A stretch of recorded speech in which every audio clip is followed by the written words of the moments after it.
Vimos en la reflexión anterior cómo Jesús vive, ha resucitado, cómo el Espíritu del Señor es el testigo de esa resurrección, de esa presencia del Señor.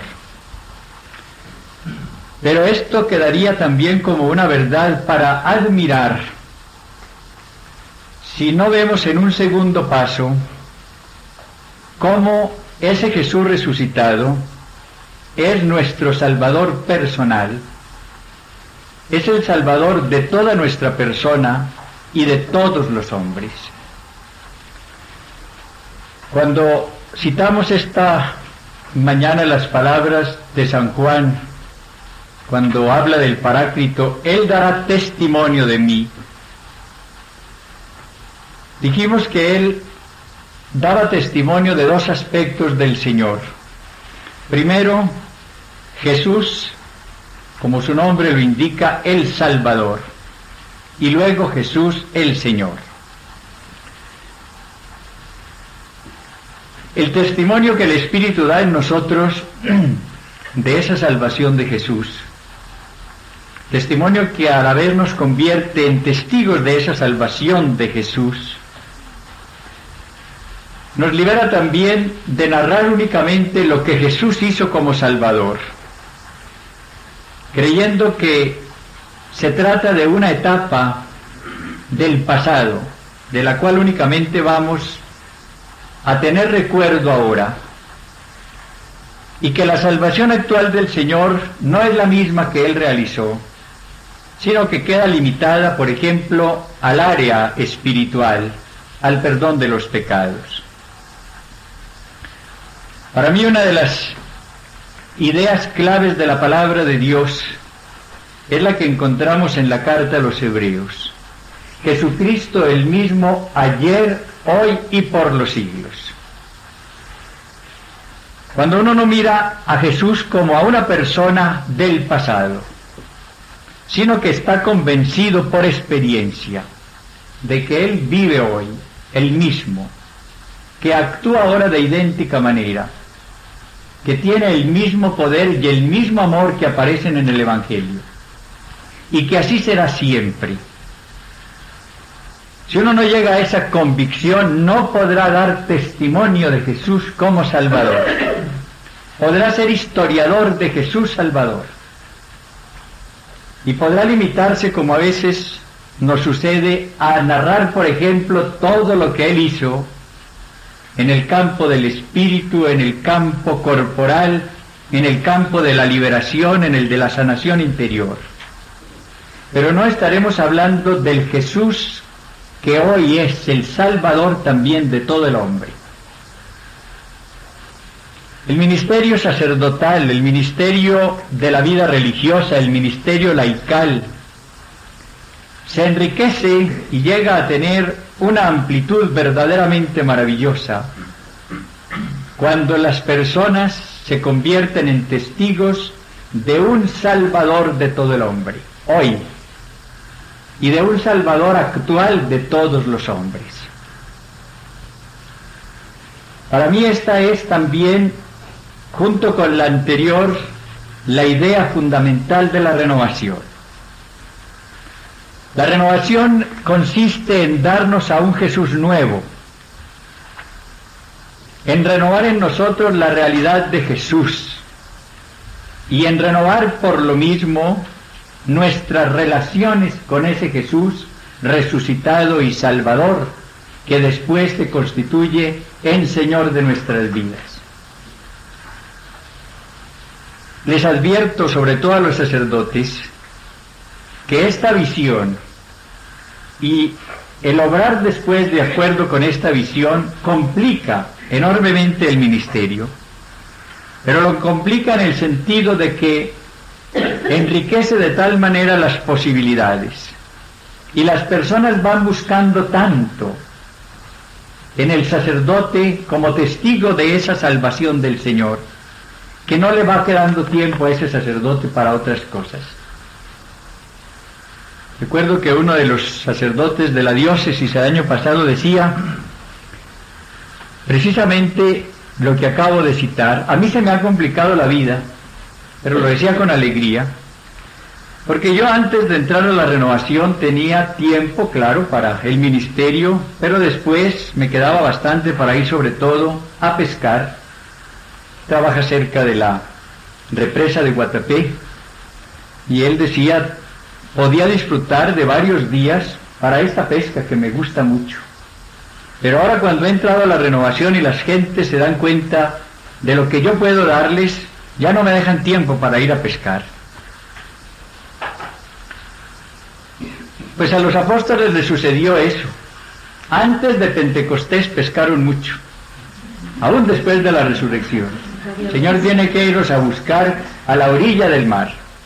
Después de Pentecostés nunca los ven ustedes pescando. Hombres sí, pero ya no vuelven a sacar pescados de ese lago. La vida cambia totalmente. Precisamente en este aspecto yo veo una de las grandes soluciones de la crisis sacerdotal y religiosa.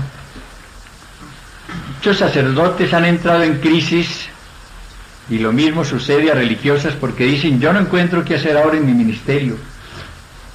Es la crisis de identidad. ¿Para qué es este sacerdocio? Es algo verdaderamente distinto de lo que tienen los seglares,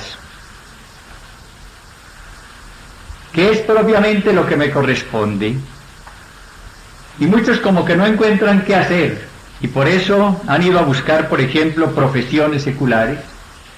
¿Cuántos han pedido ahora que los dejen ir a la universidad a hacer una carrera para tener que hacer? Porque con su sacerdocio como que no encontraban qué hacer. Esas son realidades lamentables, pero que no podemos dejar de enunciarlas ahora. Un sacerdote que entra en la renovación, que se encuentra con un Jesús Salvador y que tiene conciencia de que es ministro de esa salvación del Señor, ya no va a buscar una cosa extraña en su ministerio. Le faltará tiempo para atender a las personas que vienen a buscar al Señor en él. Y eso le sucederá al seglar y le sucederá a la religiosa.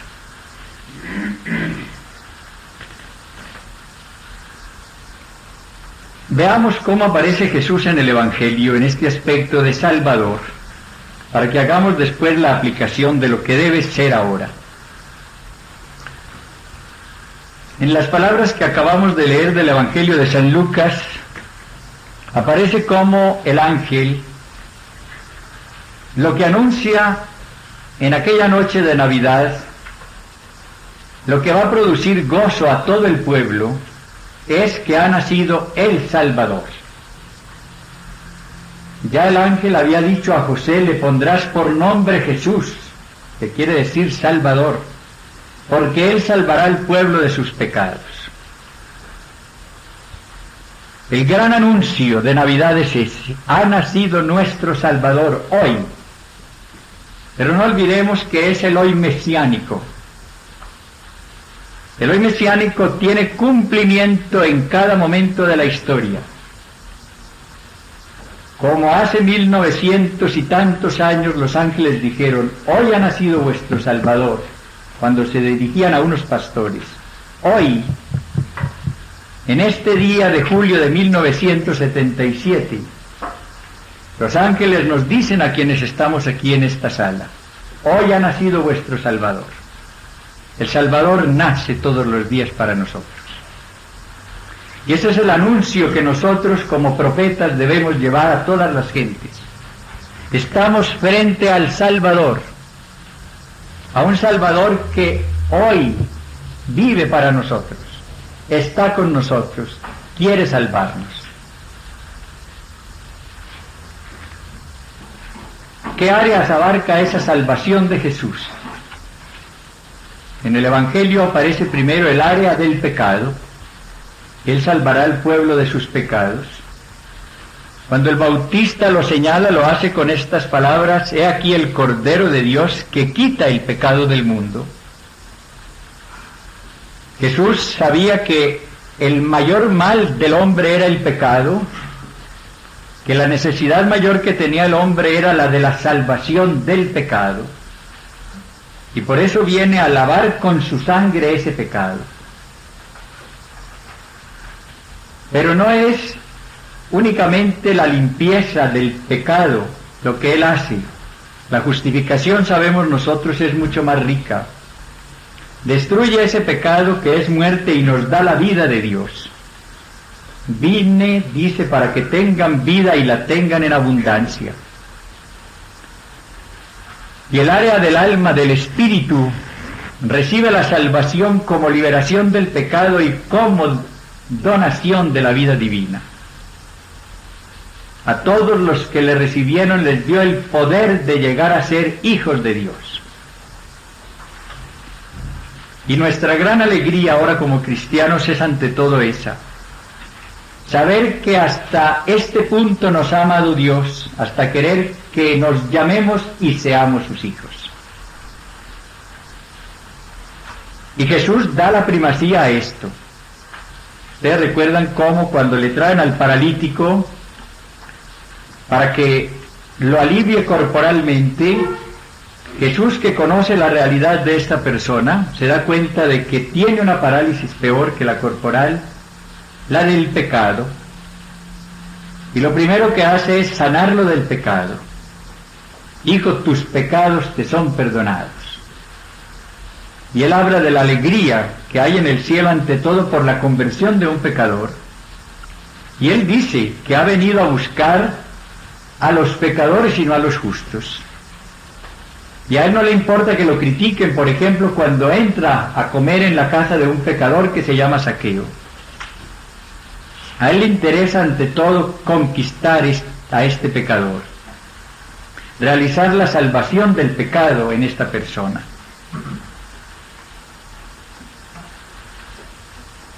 Aquí hay una consecuencia ya muy clara para nosotros, y es que Jesús ahora quiere ante todo liberar del pecado. Olvidamos a veces esto en la práctica y creemos que a Él le interesa primero la liberación temporal. Claro que le interesa, que a Él le interesa a todo el hombre. Pero a Él le interesa ante todo, y lo primero que busca es la liberación del pecado de todos sus hijos. Estén en América Latina o estén en Estados Unidos. Estén en el tercer mundo o en el primer mundo o en el 10º mundo. Pecadores. Esa es la primera preocupación de Jesús. Y si nosotros no buscamos en nuestro ministerio principalmente esto, estamos desenfocados. Como estaremos desenfocados si únicamente nos interesa esto y no lo temporal. Jesús ante todo es el Salvador del hombre en el área del pecado. En el pasado, ahora en el presente y lo será en el futuro. Y yo tengo que ser ante todo ministro de esta salvación del pecado. Cuando yo veo ahora, por ejemplo, el desprecio que hay en tantos sacerdotes por el sacramento de la reconciliación, siento un gran pesar, porque allí no se está viviendo el sacerdocio como el Señor quiere que lo vivamos. Y sacerdote que tenga pereza por este ministerio no está unido íntimamente con el Salvador. Este sacerdote no tiene la luz de lo que es la salvación del pecado en Cristo y no se siente por eso ministro de la salvación de Cristo en ese campo. Ahora afortunadamente vemos cómo este sacramento queda enriquecido maravillosamente con la sanación interior, por ejemplo.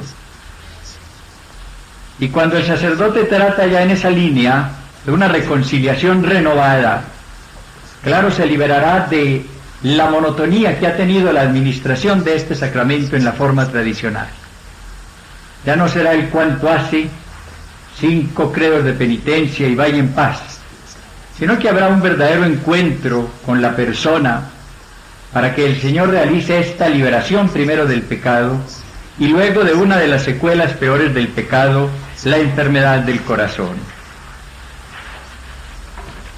Pero Jesús no se limita a esto.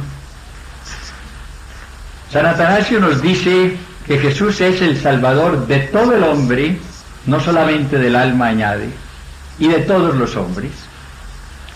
Esas fueron las palabras que recordó Pablo VI en la catequesis u homilía de la misa que celebró en la Plaza de San Pedro durante el Año Santo por los enfermos.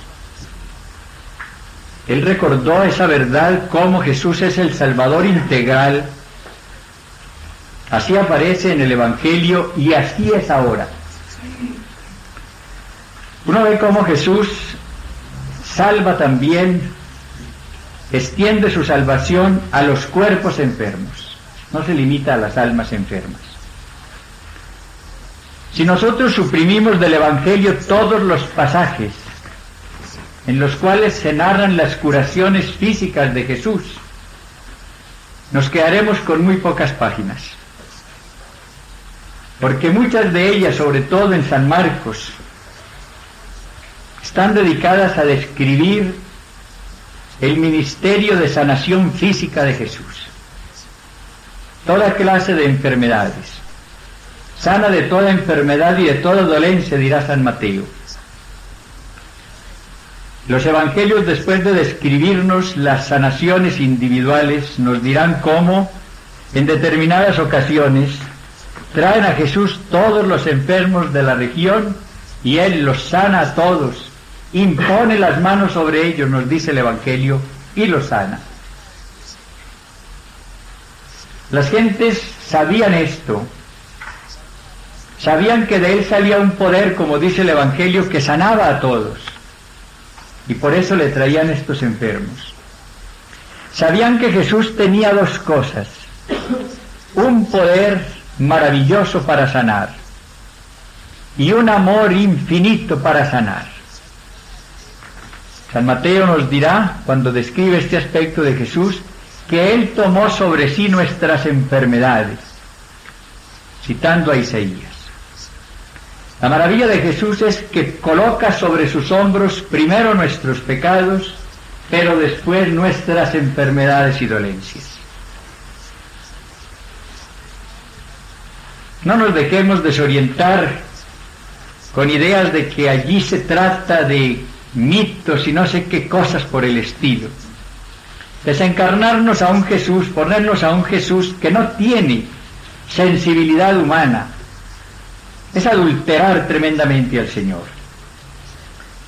Jesús es el Emmanuel, el Dios con nosotros, el Salvador de todo el hombre. A Él le interesa todo lo nuestro. Y por eso siente compasión cuando ve a alguien que sufre. Y como tiene compasión y poder, sana a esa persona.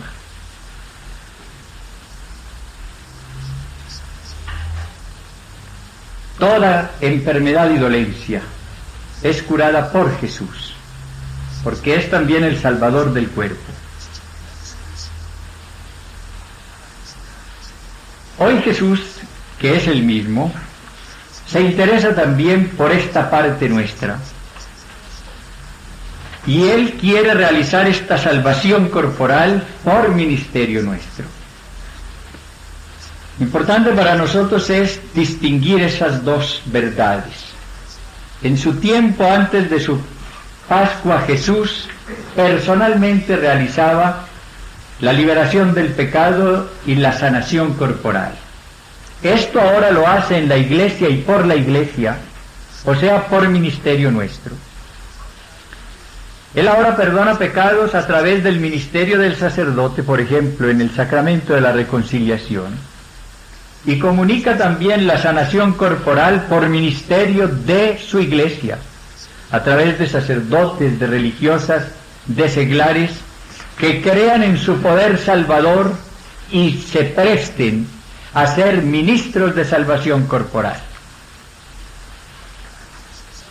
Sé que cuando uno habla de esto en ciertos medios, pues se expone a que lo ridiculicen como una persona que está hablando de cosas ya superadas, de cosas propias de una edad media, por ejemplo, de algo mágico que no tiene razón de ser en una época tan seria como esta. Pues hay que volver no al siglo XII, sino al siglo I. Hasta allá tenemos que retroceder. Y pensar que lo que Jesús hizo lo hace ahora porque es Él mismo, si es que creemos en esas palabras. pero que ahora lo hace por ministerio nuestro. Si yo, por ejemplo, sacerdote, por cualquier razón no administro el sacramento de la reconciliación, dejará de llegar el perdón del Señor a muchas personas. Y si yo, por prejuicios, por lo que sea, no soy ministro del Señor en la salvación física, en la curación corporal de un enfermo que pide esa sanación, tampoco le llegará. Porque el Señor me ha honrado como cristiano hasta ese punto, el de hacerme su colaborador. Para mí una de las frases más luminosas es la de San Pablo: somos los coadjutores de Dios. Somos muy simplistas cuando le decimos a la gente: vaya, encomiéndese a mi Dios, porque partimos de la base de que Él solo va a hacerlo todo. No, Dios es nuestro Padre, y Él ennoblece a sus hijos hasta el punto de hacerlos sus coadjutores, en la transmisión de la vida humana, en la transmisión de la vida divina, en la recuperación de la salud, en todos los campos. Pero si yo miro a un Dios lejano y le digo a la persona: vaya o invóquelo, voy a proceder de manera muy distinta a si me siento con el Señor en mi vida, con ese Jesús resucitado que está conmigo, que me ha hecho su instrumento libre y que obra y comunica la vida a través de mí. Yo veo hoy, cuando gracias al Señor pude superar tanto prejuicio, cómo al imponer las manos sobre un enfermo, esta persona siente a un Señor más cerca de ella y muchas veces recibe salud corporal. Y si no la recibe por distintas causas, en gran parte por mi limitación, por mi falta de fe o de lo que sea, recibe siempre consuelo interior. Nunca he orado por una persona, por su sanación corporal, sin que ella haya salido con más paz, aunque no haya salido con curación corporal.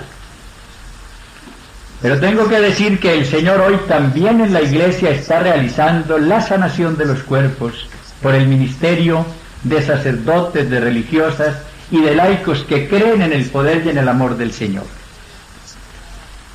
Padre Francis Magnot, él dio aquí en este mismo salón unos ejercicios al clero de la diócesis. Ha escrito un libro muy interesante sobre este ministerio de sanación física también. Y en un apéndice que tiene en su obra cuenta algo muy interesante. Fue él con otros 39 religiosos a hacer un retiro en una trapa de Estados Unidos. Allí el prior, la tarde de llegada, empezó a hablarles de lo que estaba sucediendo en esa región. El padre Francis Magnot y el padre Schaaf preguntaron si había algo de ministerio de sanación física. Ellos trabajan mucho en esa línea. Y el superior les dijo sí, inclusive aquí hay unos indios que viven cerca de esta población, carismáticos, y trabajan mucho en esta línea. Los padres manifestaron el deseo de conocer a estos indios, de recibir unos testimonios. El superior dijo: voy a ver si ellos quieren venir, es una gente bastante retraída, pero yo les voy a proponer. Los llamó por teléfono, porque son indios con teléfono, claro está, americanos, y con televisor, y les propuso si querían venir. Ellos dijeron que con mucho gusto. Al día siguiente vinieron 3, un indio viejo, una india de cierta edad y una joven. Empezaron a dar sus testimonios a los 40 sacerdotes. El indio, sobre todo, como indio, bien marrullero, iba viendo las reacciones y se dio cuenta de que unos aceptaban y otros mostraban un gran desprecio por esto. Ellos fueron contando sus experiencias maravillosas, ahí están, en ese libro. Lo que el Señor hacía entre ellos en el campo de la sanación física. Al final, el indio marrullero, les dijo: padres, tengan la bondad de levantar las manos los que predican entre ustedes. Todos la levantaron, 40 predicadores. Muy bien. Tengan la bondad de levantar las manos los que sanan. ¿Quién dijo susto? La levantaron 2. Los otros antes las bajaron más. Y el indio les dijo: ¿cómo es que ustedes predican y no sanan? Y se fue.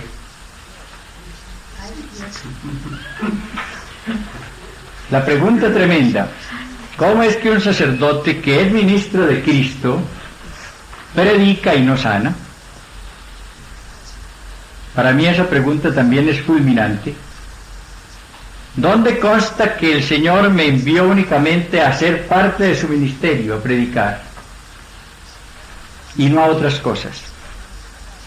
¿Dónde consta que Jesús a la iglesia le haya limitado el ministerio y no la haya mandado a hacer todo lo que Él hizo, a enseñar todo lo que Él enseñó, a dar la gracia que Él dio y da, y a realizar toda la salvación? Yo no encuentro respuesta. Y si yo no ejerzo el ministerio de sanación en todos los campos, estoy limitando lo que el Señor me encomendó. Y si lo hago por prevención o por respeto humano o por miedo a que se burlen de mí, estoy traicionando y limitando mi ministerio. Ese es un hecho. Tercer campo de la sanación de Jesús.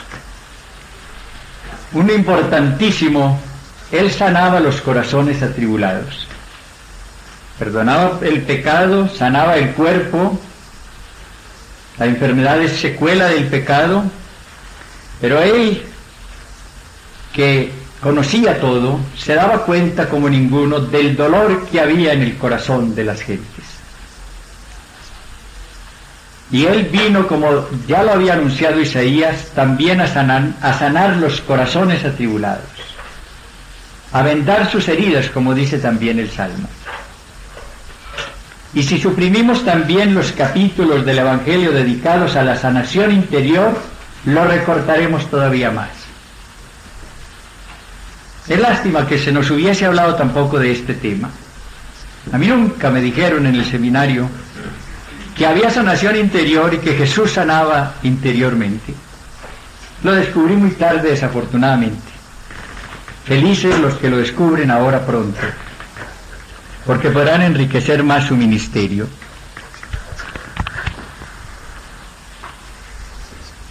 Uno va descubriendo ahora con la psicología la gran enfermedad interior que hay en todos nosotros. Ese será un tema que, si el Señor quiere, expondremos aparte, porque es importantísimo en la renovación. Pero se da cuenta de que Jesús, ya en su ministerio, dedicó gran parte a esta sanación del corazón enfermo. El capítulo 4 del Evangelio de San Juan nos va a describir la sanación del odio en una mujer que se llama samaritana, o que es samaritana. El problema de la samaritana no es el problema sexual ante todo. Claro que ha tenido 5 maridos y ahora vive con uno que no es marido. Pero el problema de esta mujer era ante todo el odio racial. Era samaritana y estaba frente a un judío, y los judíos y los samaritanos no se entienden, dice San Juan. Y esta mujer, por el odio racial, le niega un poco de agua a un joven judío que le pide: dame de beber. Y lo hace por una razón: lo odia porque es judío. No lo conoce, no ha recibido ninguna ofensa de él, no tiene nada contra él. Es judío. ¿Cómo tú, judío, me pides de beber a mí, que soy samaritana? Jesús, que no está enfermo, que no tiene odio racial, que ha venido a salvar a los judíos y a los samaritanos y a todos los hombres, no reacciona agresivamente contra esta mujer, se dedica a sanarla del odio. El diálogo es maravilloso, todos ustedes lo conocen. No podemos detenernos ahora en él. Pero termina sanándola tan radicalmente del odio que esta mujer deja el cántaro a los pies de Jesús para que tome todo el agua que desea, mientras va a hablar de él a sus compañeros con tanto entusiasmo que logra conducirlos hasta Jesús.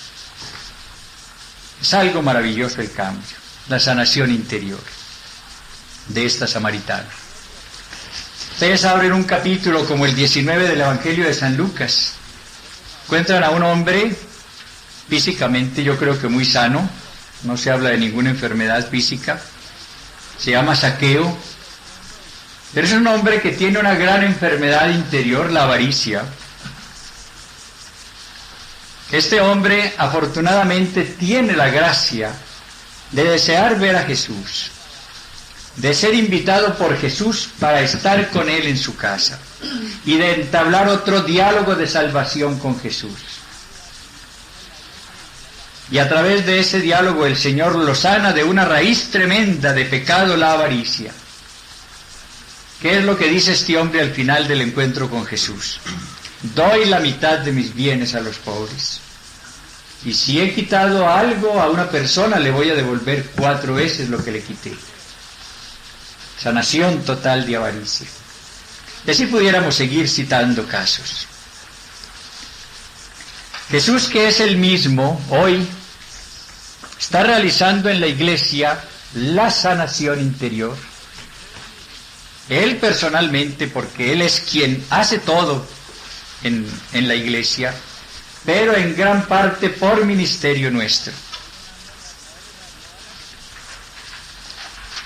Ahora está apareciendo de una manera alarmante la enfermedad interior, con tantas manifestaciones diversas, agresividad, miedo, angustia, depresión, todo lo que queramos. Pero está apareciendo también la salvación del Señor en el campo del corazón. Corazón en la Biblia es todo el mundo de las emociones.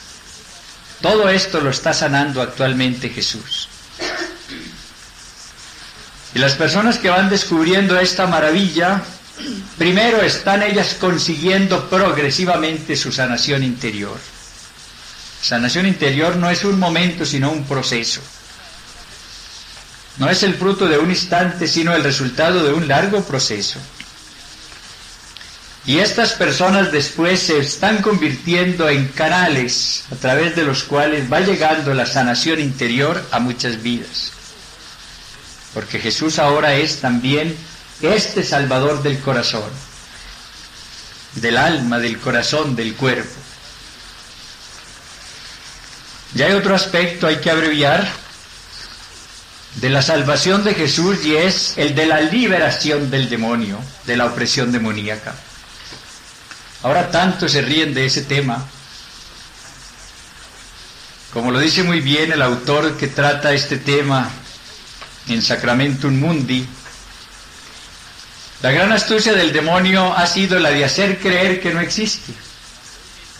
Feliz él, a medida que inclusive teólogos y predicadores dicen que eso es un mito, algo pasado ya superado, que es la personificación del mal, cosas por el estilo,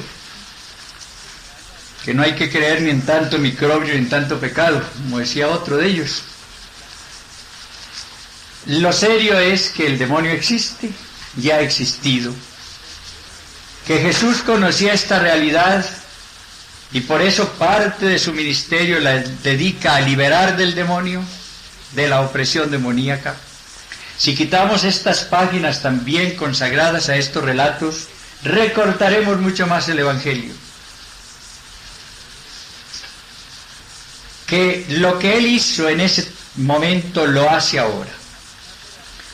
Para un San Pedro tenía tanta importancia esta parte de la salvación de Jesús, que cuando él habla en la casa de Cornelio del Señor, sintetiza su ministerio con esas palabras: pasó haciendo el bien, ungido por el Espíritu, y liberando a todos los oprimidos por el diablo. Hoy hay más opresión demoníaca de la que pensamos. Cuando uno va entrando en esta línea de la renovación y oye a más número de personas enfermas, se da cuenta de que hay más de lo que pensábamos en este campo. Pero se da uno cuenta de que ese Jesús, Salvador también de esta área de la opresión demoníaca, es el mismo hoy. Y hoy libera a través del ministerio de la Iglesia de esa opresión. Porque todo ese poder lo dejó en la Iglesia que él tuvo. Pero claro que si uno, en primer lugar, no cree en ese mal, o si cree pero está convencido en la práctica de que no tiene nada para hacer, dejará que estas gentes continúen sufriendo, a veces enormemente, sin darles la liberación que puede darles como ministro de salvación del Señor. Yo tengo que confesar con dolor que antes de conocer la renovación, cuando me hablaban muchas personas, cuando era párroco o estaba de rector, de casos de opresión, de maleficio, etc., me limitaba a decirles que no creyesen, que fuesen serias, a buscar explicaciones simplistas. Las despachaba, en una palabra, sin darles solución. ¿Cómo me pesa eso ahora? Recuerdo que un señor de La Ceja, precisamente, fue un día a la curia a exponerme el caso de su hija que estaba muy oprimida por un maleficio. Yo que todavía no conocía todas estas posibilidades de salvación, me limité a darle unos buenos consejos, a decirle que rezara el Santo Rosario, que se confesara, que comulgara, que no hiciera caso, en fin. Meses después vino el padre Magnot, me di cuenta de todo esto, empecé ya a pensar y a obrar de una manera distinta, y un día me encontré al Señor aquí cerca de la portada, y le dije: hola, ¿qué hubo de la hija? Y me dijo esto textual: pues como usted no le hizo nada, y ella siguió muy mal, la tuvimos que llevar a unos hechiceros de Medellín. Y le dije: ¿y qué pasó? Me dijo: pues ella se mejoró un poquito al principio, pero ha seguido muy mal. Para mí eso fue como una bofetada. Y que este hombre tuviera que decirme con toda sinceridad, sin amargura, porque no estaba amargado, que yo no había hecho nada, y que él había tenido que acudir a un mago para ver si le aliviaba a su hija. Afortunadamente pude decirle: mire, la semana entrante vamos a la casa de su hija. Invité a la hermana Blanca, ella está aquí, me acompañó y puede después darles testimonio de eso. Fuimos ya en otro tono y oramos por liberación, y hay que ver el cambio que se operó en esa joven, cambio que perdura afortunadamente. Y yo dije: qué lástima haber tenido que continuar esta joven año y medio o 2 años en toda su situación dolorosa, porque yo no le di la salvación en un momento dado en este campo de la liberación. Son muchas las personas oprimidas actualmente que no encuentran solución porque van al médico y el médico no puede hacer nada en ese campo, y si buscan en un sacerdote, él les dice que no crean en esas cosas, y van donde magos que no las van a curar ni mucho menos. No llevamos la salvación del Señor. Tengo que resumir, y me excusan tal vez lo largo, completar la idea expuesta con lo siguiente.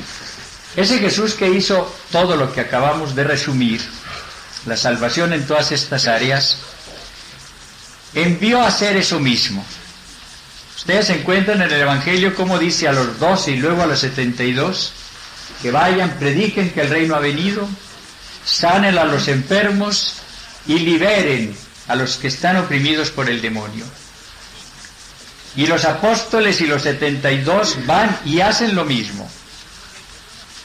Y cuando uno abre en los Hechos de los Apóstoles y lee lo que hizo aquella iglesia primitiva, se da cuenta, por ejemplo, de que un San Pedro primero llama a la conversión el día de Pentecostés. Anuncia la buena nueva de la salvación de Jesús. Eso es lo primero. Pero al día siguiente da la curación a un paralítico. Tiene un poder de sanación tan grande que nos dicen los Hechos más adelante que traían en camillas a los enfermos para que siquiera los tocase su sombra y los curase. Y arroja demonios, como aparece en varias partes. Un San Pablo hace lo mismo. Es el predicador de Cristo. Es el gran heraldo de la buena nueva. Pero cura también a paralíticos, resucita a muertos inclusive. Ahí se le mató una muchacha una noche, estaba predicando muy largo y tal vez hasta cansón, y la pobre se cayó y se mató. Él tenía poder y la resucitó, y libera del demonio, hace todo lo que hizo el Señor. ¿Por qué nos preguntamos y cuándo se limitó entonces el ministerio de la Iglesia a ciertos aspectos? ¿Por qué se dejó a un lado la oración por sanación física, por sanación interior, por liberación demoníaca? ¿Por qué? Y entonces tendrán razón los que hoy dicen, no, es que mi ministerio consiste únicamente en enseñar, en ser predicador, en evangelizar. O tendrán razón los que dicen, el ministerio tiene que ser igual al de Jesús, porque Él me mandó para que fuese su ministro. Y entonces tengo que hacer como ministro suyo todo lo que Él hizo, porque Él quiere hacer todo como Salvador a través de mi miseria. Pero si yo le niego mi concurso, su salvación no va a llegar a muchas áreas y a muchas personas. Este es el aspecto central de la renovación espiritual carismática. Recibir en nosotros testimonio dado por el Espíritu Santo de un Jesús resucitado que es Salvador de todo el hombre y Salvador de todos los hombres. Y entonces uno mira un ministerio apostólico riquísimo, sea sacerdote, sea religiosa, sea laico, y encuentra unas posibilidades maravillosas para su persona y para sus hermanos. Lo importante para nosotros es que recibamos el testimonio del Espíritu, que Él verdaderamente actúe en nosotros y que de Él recibamos la convicción de esta realidad de Jesús y que sea Él quien nos capacite para dar testimonio con palabras y con obras de esta maravilla que es el motivo de gozo para todo el pueblo. Hoy ha nacido nuestro Salvador.